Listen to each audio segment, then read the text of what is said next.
falar um pouquinho sobre Git, mas mais abrangendo alguns conceitos básicos. Embora a maior parte daqui já saiba bastante sobre Git, algumas pessoas não conhecem, não sabem nem o que é tecnologia. Beleza. Tá. Git é um sistema de versionamento de arquivos distribuído. Ele não armazena ele não modula todos os arquivos em uma base só. Não tem um repositório central, embora dê para fazer isso também. Mas ele funciona também offline. Então cada máquina ou cada usuário tem o seu próprio repositório local, que é uma cópia do repositório original que fica armazenado geralmente em um servidor, com alguns aplicativos como o GitHub, o Bitbucket, que temos aqui também. É isso mesmo, o commit ele cria uma cópia local e o push que manda para o repositório. Eu vou explicar um pouquinho sobre isso. Como funciona? Os repositórios locais, eles têm três níveis, digamos assim, como você trabalha com o arquivo. O primeiro deles é o working, que tem os arquivos que foram baixados do repositório de origem mesmo. O segundo nível é o index. Ele funciona como uma área temporária, como nos arquivos que você está trabalhando ou que você já modificou e informou essa modificação. O terceiro é o head, que ele aponta sempre os últimos commits que você pode ter feito. Tendo assim como se fosse um joguinho, onde tem vários checkpoints que você pode visualizar o que aconteceu em cada arquivo, em cada linha ao decorrer do seu projeto. Esse working, ele é onde fica a versão, a última versão, vamos dizer assim, a versão quente? Esse working é quando você acaba de baixar o repositório. É como se fosse uma cópia original. Ah, entendi. Tipo, você tem produção e você baixa aquela cópia original para você desenvolver em cima. Isso. Aí na versão na árvore do index, que é onde você realmente modificou os seus trabalhos e informou isso. Entendi.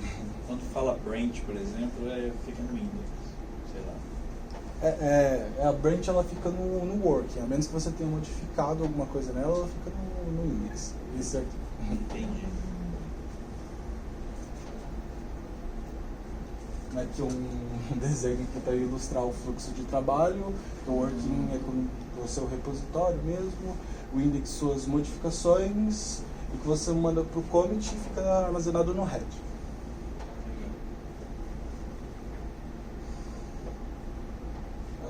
Os comandos básicos, para quem não conhece. Quando você acaba de baixar um repositório, você pode criar uma nova funcionalidade para ele, criar alguma coisa, resolver alguma fix. Para isso você cria um novo checkpoint no jogo, digamos assim. Você cria com o comando git checkout -b para criar uma nova branch e já migrar para ela, que seria a sua funcionalidade no caso. Ao você modificar os arquivos, quando você, por exemplo, tinha um arquivo, versão 1, aí modificou a versão 2 e quis adicionar ele para sua index, no caso, com sua área de modificação. Você adiciona ele com git ld, e o arquivo, ou pasta, ou o caminho que está lá no seu repositório mesmo. Depois disso você aplica um commit para enviar essa alteração com um breve comentário, que a gente tem um padrãozinho aqui na BF. Aí, ele modificando, ele adiciona isso para sua rede. Qual que é o padrão aqui na BF? O padrão aqui na BF é sempre você colocar o índice lá do Gira nos seus comentários. Por exemplo, estou trabalhando na RI 400 alguma coisa, você coloca RI 400 alguma coisa e o comentário do que você fez a alteração. Assim ele tem um link com o Gira para ir até o... Exato. Agora link para a Lua, exatamente aqueles metadados da atividade que estão relacionadas a uma demanda, né, que a gente estava com uma demanda de 2 anos atrás e perdeu-se algumas informações, né, de onde que, o que foi feito para gerar essa demanda. Então eu falei, isso vem no metadata, então tanto os commits quanto, né, as pull requests que foram listadas vêm como prefixo, que aí linka com o G. E eu agradeço muito. Muito, ele salva vidas. Bom, depois que você já modificou essas alterações, salvou ela, você tem que publicar suas alterações lá para o repositório de origem, lá para o seu servidor mesmo. Você faz isso com um comando git push e a origem da branch que você modificou, a origem da branch que você quer enviar as suas alterações. Aí pro... Demora, gente, para resolver a emergência. Como é um sistema distribuído, ele não fica só em um local, existe a cooperação de várias pessoas trabalhando naquele mesmo repositório. Então, se você modificou, fez alguma alteração na sua branch e acabou de enviar, o próximo contribuidor que vai modificar alguma coisa assim, ele tem que fazer a atualização dos mesmos para poder conter mesmo, como uma cópia fiel do servidor de origem, que tem todas as modificações. Ele faz isso com o git pull. E o último, se ele quiser mesclar as alterações, unir a funcionalidade 1 com a funcionalidade 2 do segundo desenvolvedor, ele aplica isso com o comando do git merge, que ele une as duas branches. E ele tem que especificar qual branch que ele quer fazer. Sim, tem que Quais, especificar. né? Esse comando aqui é na branch atual, por exemplo. Eu estou na master, eu quero mesclar com uma funcionalidade X que alguém desenvolveu. Então, um git merge e a branch que eu quero que mescle junto com a minha branch master. Ah, entendi. E esses comandos aí você roda onde? Isso roda no terminal mesmo. No Windows ele é um pouco diferente lá, que você pode instalar algumas versões para executar esses comandos, ou uma interface gráfica mesmo. Mas o mais conhecido é o Git Bash, você executa exatamente o que está escrito aqui. No Bitbucket, que é o site, você tem os botõezinhos para você fazer o merge, abrir uma branch, é tudo muito mais intuitivo e mais rápido. Só que, Não por é um exemplo, terminal, é uma interface. é a interface do Bitbucket mesmo. Até Mas mesmo no Gira você pode fazer isso. Por trás ele está fazendo a mesma coisa. Sim. Sim, existem até algumas extensões. Existem até algumas extensões mesmo, por exemplo, no VS Code, onde você faz isso clicando nos botões, ele faz como se você digitasse aqui para você. Ele executa esses mesmos comandos. E lá no MS Code ele tem um terminal também que você consegue abrir lá, né? Tem. Aí O você PowerShell- rodar essas paradas. O PowerShell funciona também. Isso aqui é como aula de Shell Script mesmo. Git é um programa, né, que eu instalei no meu computador. Eu vou usar a ação dele, que é um merge, com um outro comando combinado dele. Entendeu? Seria um argumento, um parâmetro. Isso. Ele não é nativo, você tem que ir lá e... Isso é um programa instalado. Uhum, isso mesmo. Seja no Linux, seja no Windows. Isso no Aí no iOS. Linux tem. Nativo não. No Mac, por exemplo, ele já vem com um sistema antigo de versionamento, que não é distribuído, mas ele já vem de fábrica com isso em alguns modelos mais antigos, que eram uma das tentativas de virar o que é hoje. SVN que tem? Qual que é? Não é esse veio. É um outro... Tortoise, né? Isso, esse veio. Não, o Tortoise é esse conversa. Não é o SVN e o Tortoise são mais ou menos assim, não é um par, né? É. A diferença dele pro SVN, por exemplo, pelo menos até a versão que eu conheço, é que o SVN não é distribuído. Todo mundo trabalha em cima de um mesmo repositório. Aí todo mundo envia os arquivos para uma mesma base, onde um pode, por exemplo, substituir o outro, ou atrapalhar o outro. Encavalamento, isso daí. Isso. A empresa hoje que não trabalha com Git tem muito problema de encavalamento de arquivo com SVN. Sim. Aqui no período Jurássico da BF é o SVN. Da história. Trabalhava numa empresa que era sediada na Avenida Paulista, na própria avenida, e a galera usava esse VN lá. Morar na Paulista não tá Cara, tem um escritório na Avenida Paulista e usa esse VN. Um dos comandos bem útil também é o diff, né? Que nele você vê as diferenças de um arquivo com um outro arquivo, ou de uma branch com uma outra branch, até diferença dos commits mesmo, dos checkpoints.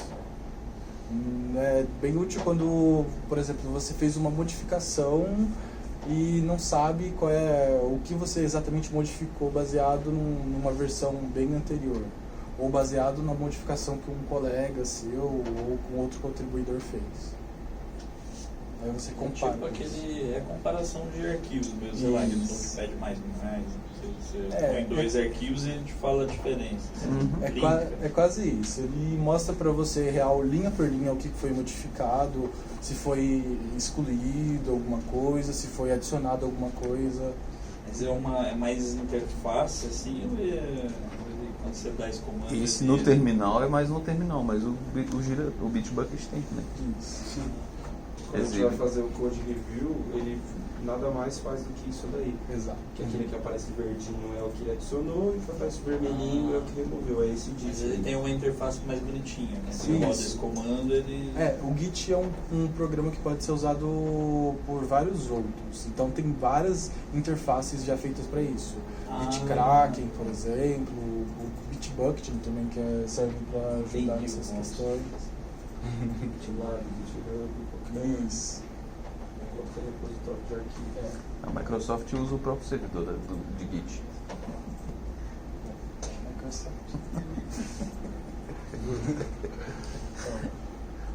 Sobre escrever alterações locais. Acho que ninguém nunca teve esse problema aqui, né? Nossa, Bom. o último então aqui. Quando você faz algumas alterações, por exemplo, você não deveria ter feito, ou que você deseja excluir mesmo, por exemplo, eu modifiquei um arquivo que não deveria. E eu não Ou deu quero ruim, né? ter o trabalho de apagar linha por linha do que eu fiz, ou quero mesmo sumir com esse arquivo, talvez. Eu uso um comando git checkout -- o arquivo, que ele desfaz as minhas alterações no respectivo arquivo. Entendi. Isso em relação, por exemplo, ao working lá que você baixou. Isso. Eu baixei o working, eu estou no working, por exemplo, eu adicionei no meu index lá algumas modificações que não deveriam ser feitas. Por exemplo, eu alterei uma regra de negócio que eu não deveria. E eu quero desfazer isso antes de enviar para qualquer coisa, antes de fazer um commit. Aí eu vou lá e dou um git checkout -- o arquivo. E volta para o estado original. Isso. Interessante que esse comando ele pode ser usado tanto em arquivo, pasta, ou até mesmo um commit. Você pode voltar no que havia um commit. Nosso git fit é para atualizar todos os índices locais. Por exemplo, se houve algumas alterações no servidor, onde criaram vários pontos lá no head, você usa o git fit para atualizar todos esses pontos e poder enxergar qual foram as últimas mudanças e tudo mais. Isso quando outros desenvolvedores fazem um monte de coisa, e você quer enxergar o estado atual, você dá esse comando. Isso. Ou até mesmo um F5. Isso. Aí, ou até mesmo você fez algumas alterações, mas desfez e você quer atualizar para que esteja igual ao que está lá no seu servidor. Aí você usa isso. Não é exatamente um F5. Isso, é como se você tivesse baixado todo o histórico de novo. Esse daí, tipo, se eu tiver feito um commit local, mas não fiz flash. Se eu fizer o factory, ele esquece o meu commit ou isso não? Não, ele não esquece seu commit. Ele só vê se tem outro. Ele só vê se tem outros lá. E aqui o git reset, que a gente usa para realmente apagar os arquivos que a gente não quer, ou voltar ao estado original sem com esse comando menos hard. Então ele não pergunta nada para você, ele simplesmente faz. Ele no menos hard, inclusive, apaga o arquivo que não está no index ainda, e no head. Sim. Ele só existe no working e ele apaga. Exatamente. É nível hard. Assim. Ele aqui ele Força realmente, bruta. realmente volta à versão original de qual foi a branch que você está apontando ali. Como se tivesse tipo, apagado e feito o checkout de novo. Exato. Por acaso, tipo, eu tô fazendo, meu Deus do céu, esquece tudo, apaga tudo, volta pro zero e começa aqui. Meu Deus, não era isso a solução. Tudo céu. quebra o brilho, essas coisas. Então, Ou seja, isso aí tão raramente usa. Isso. Não. Então, né? Em tese era pra ser, né? Deveria. infelizmente não. Esse aqui eu vou falar um pouquinho depois também, ele pode voltar, inclusive, quantos commits você apontar e tudo mais. Às vezes você quer voltar apenas uma etapa, 2 etapas do que você fez. Vocês que tipo, mexem direto com o desenvolvimento lá, como que vocês dividem os commits que vocês fazem? Porque, por exemplo, eu estou trabalhando num arquivo lá, aí você divide de acordo com a demanda, aí você faz um commit gigante, de muitas alterações, ou você particiona isso, tipo... Eu estava até pensando nisso, não sei se vai o da demanda fica pelo branch, né? Geralmente você vai fazer uma demanda por branch justamente para ficar fácil de revisar. Em relação aos commits, é até legal você fazer com uma certa frequência, nos checkpoints, do estado de tudo que envolve a mudança. Aí não é por nível de arquivo em geral. Porque justamente por causa daqueles comandos anteriores. Quanto mais commits você tem, mais fácil é você desfazer um pedaço do caminho que deu errado. É natural que você tenha uma task meio complicada, né? Faz um pedaço, deu certo, já para ali. Foi o que me aí aconteceu ajusta, ontem, deu né? certo, já para. Aí aos pouquinhos você vai incrementando. É assim, uma dica de uso. Uma boa Sim, prática. Uma boa prática. Geralmente a gente tenta, né, fazer os commits baseados nas funcionalidades. Tipo, eu incluí uma nova funcionalidade, eu faço um novo commit baseado nisso. Acontece que algumas vezes uma coisa é ligada com a outra. Então, se você não commitar as duas coisas juntas, você acaba piorando a situação quando alguém vai tentar resolver o problema. Só uma observação. Mas o commit é tipo assim, ele pega o que está local na tua máquina e joga lá no... Ainda não. O commit fala, você deu um git add para falar, esses arquivos eu alterei. O git commit você fala, esses arquivos eu quero que você salva desse jeito e cria um novo ponto na minha história aí, um novo checkpoint. Vai salvar daqui em diante. É, Tudo que mas, você fizer... Por exemplo, não tem risco de você estar com alguma coisa na sua máquina dá um pau e você não deu um comando X aí e você perdeu Não, tudo. o commit Isso não é ainda está possível. só na máquina. O commit- push é quando você joga pro servidor. Isso, o commit está Quando eu vou falar alguma coisa assim a respeito de Git, eu gosto de comparar com pacote. Tipo assim, eu tenho um pacote que eu vou mandar para algum lugar. Né? Tipo, vou mandar via Sedex para algum lugar. Então, quando eu dou um add e passo o nome dos arquivos, esses arquivos eu estou colocando dentro do pacote. Aí quando eu dou o commit, eu escrevo o que eu estou mandando dentro daquele E pacote. você sela o envelope. Aí eu selo aquele envelope. Quando eu dou um pull, eu despacho esse pacote. Push. No nosso caso, push. E aí pode pegar Eu fogo empurrei ele. porque... No caso, eu estou mandando de fato para um A partir do servidor. momento que saiu daqui, você já está tranquilo. Aí pode explodir que não tem problema. se você deu git add, git commit, git push, pode pegar fogo que não tem problema. Então esse push tem que ser feito todo dia, no mínimo. Uma vez por dia, no mínimo. Não no final do necessariamente. É o ideal, sim. Minha sugestão é que sim, porque normalmente, num dia de trabalho, alguma coisa você geralmente evolui, mesmo que não complete a atividade. E a gente já desenha as atividades para serem o menor possível. Então, geralmente, uma vez por dia vai ter alguma coisa que você comentou, mesmo que seja parcial. E por isso que eu falo do commit ser frequente, porque mesmo que parcial, é útil você ter os checkpoints. Então, eu até sou a favor e acho melhor que o build quebre, você fez push de algo parcial, do que a gente perder o trabalho porque deu pau na máquina. É uma chance Fora pequena, mas... que você já vai conseguir ter feedbacks mais curtos, né, do build que pode ter lá. É menos Então, se você trabalho, acumula né? tipo uma semana, 3, 4 dias para ir então fazer um push, você pode ter perdido um timing de build no primeiro dia que já adiantaria a direcionamento. Legal. Eu não vejo como ruim gerar os commits intermediários bugados. O problema é só a branch no fim não está funcionando. Mas só para acontecer. E você não tem como fazer lá igual no Office, que você fala para ele salvar de tempos em tempos automaticamente? Fazer esses commit? Existe, mas não é uma boa prática, eu acho. Porque toda alteração Salva que você sem- faz é uma alteração respectiva a algo diferente. Por exemplo, agora eu criei uma classe de uma funcionalidade X, agora eu estou fazendo outra funcionalidade Y, eu não estou mandando sempre o mesmo pacote. Os pacotes estão indo todos para o mesmo servidor, só que cada pacotinho tem... Não é uma regra... Pode da crer, documentação entendi. da mensagem do commit, que é relevante. Entendi. Em especial é relevante quando a gente tem que fazer alguns diagnósticos, ou bug fix, entender o porquê da regra de negócio, porque é o histórico do Como arquivo, evoluiu. Por que a gente pôs esse trecho, esse if, entendeu? É, Aí eu você adoro o pega- comentário minofixo. Né, tem uns comentários que acabam perdendo essa riqueza, porque é uma riqueza, na verdade. riqueza de Isso que eu detalhes. acho legal a gente colocar as É mensagens informação, que né? sejam informativas. Né? Algumas vezes é assim, corrigindo, você tem PS que é legal você ver, inclusive, o histórico. Ó, implementação inicial, geralmente sempre é isso. Corrigindo o build, ajustando o parâmetro, melhorando regra X, alterações após o corpo build.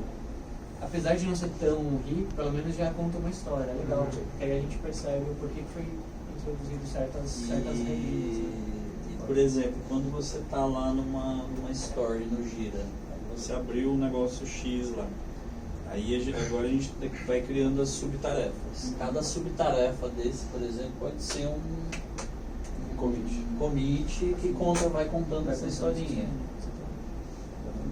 Por isso não tem problema nos subtasks se referenciarem a mesma branch, que geralmente é o que vai ser mesclado no final.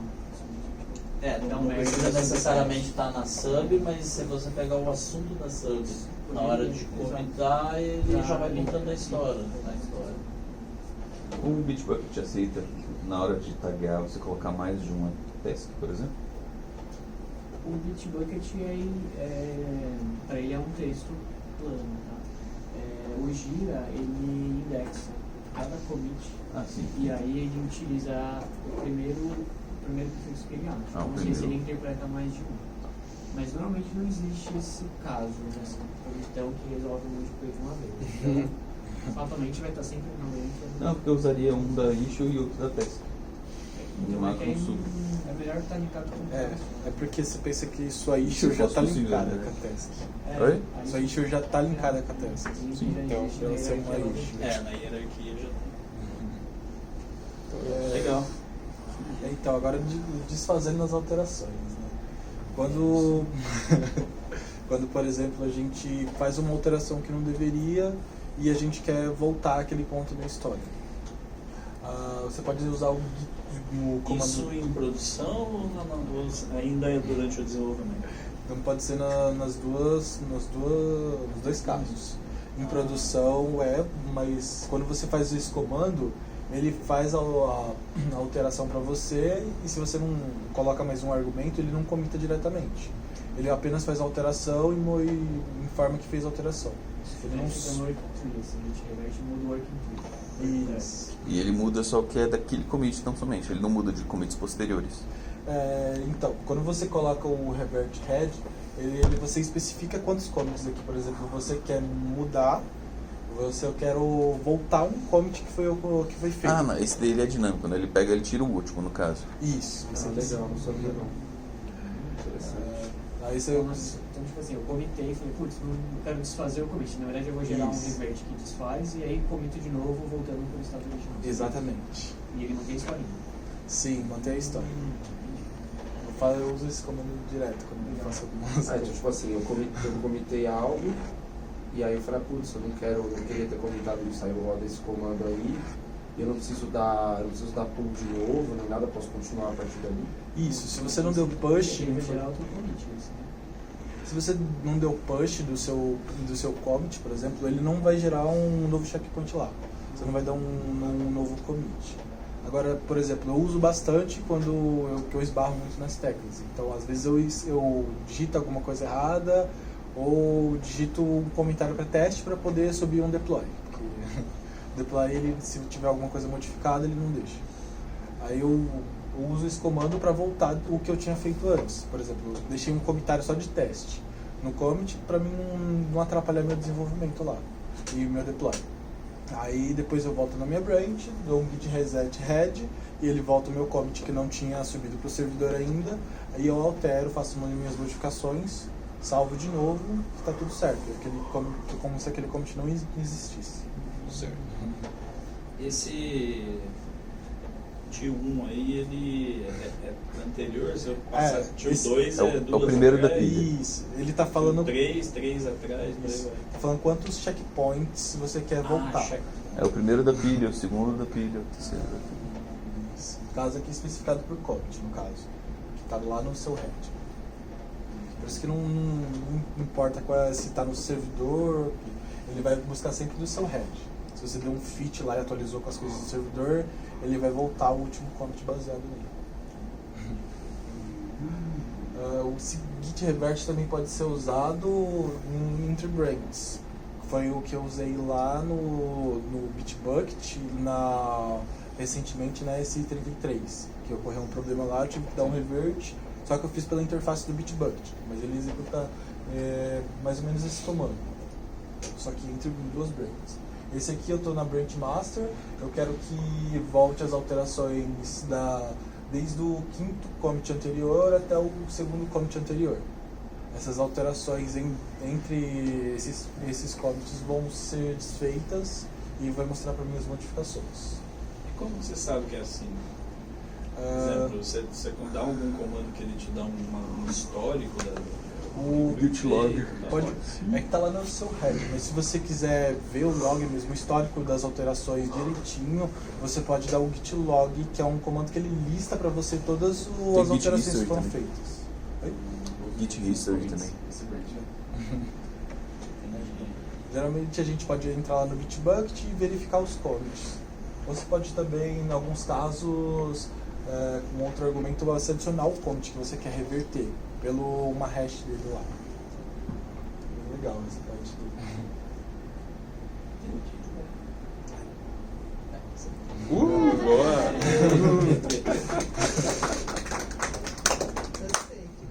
Muito bom. Alguma dúvida que alguém ficou sobre algum assunto? Qual a diferença do revert e do reset?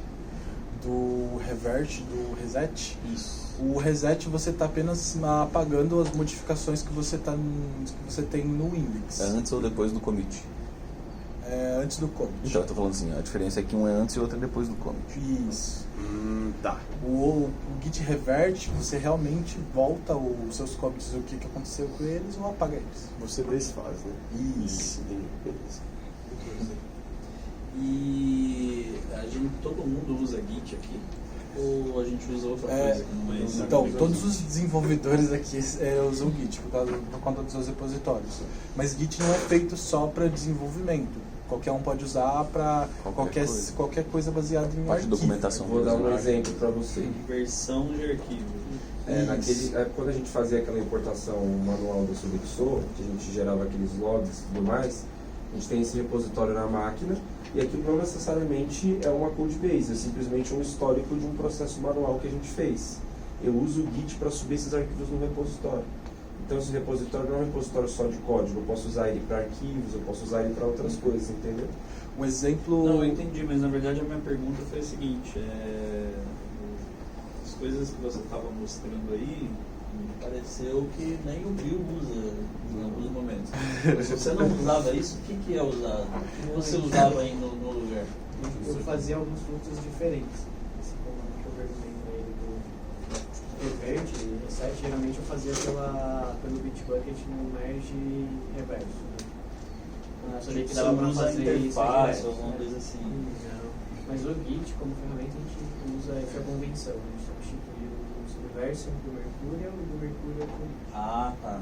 Então aí é só uma questão de, eu uso... Eu uso no curso ou não uso? Ah, entendi. Isso foi tipo, por favor, a diferença do Git put pro Git fetch? Git put. Não tem essa parte aí. Isso é para... A proposta da pronúncia é mais fetch. usado no mercado é Fetch. Então, o Git pull, você atualiza tanto os arquivos locais baseados no servidor, nos heads que estão lá no servidor, com os seus locais. No caso. Só baixa os arquivos, certo?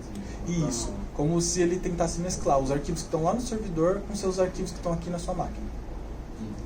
Na verdade, tem um outro detalhe legal, assim, que o pool é uma combinação do fetch mais alguma coisa. Essa coisa eu não sei se é o checkout É o ou se merge. é o merge. É o meu. Mas merge, o pool porque é senão uma... a gente não você daria tem o git fetch é o fetch, que git index, que checkout. atualiza, né? Que é o que ele usa na frente. E o pool é um atalho para atualiza, mas já É. nessa. Então, no detalhe, o Git Pool ele serve tanto para fazer essa parte do fetch, que é buscar os heads, quanto mesclar o seu arquivo local com o arquivo do servidor.